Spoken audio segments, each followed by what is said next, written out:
咁樣我哋喺呢度做咧，我哋就可以做呢個質變嘛。所以智能超人就可以做一個質變嘅，叫做 qualitative change。theoretically 咧，我有質變先至可以做到量變嘛。如果量變你譬如話你中咗馬標，哇量變咗，但你嘅質冇變，一下又玩完啦，係咪咁樣？咩都冇晒。或者你賭博去運頂贏咗，量變咗啊！量變嚟信啲monetary啲嗰個數字變化啫，但係你嘅質冇變，你控制唔到佢嘅。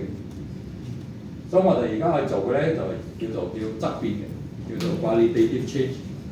所以你好似年輕人，年輕人你學晒呢度咧，咁樣你出去啊 ，anytime 你冇出聲啊，你勁過好多人咗嘅。係啊，勁嘅人咧都唔出聲咗嘅。或者食老虎。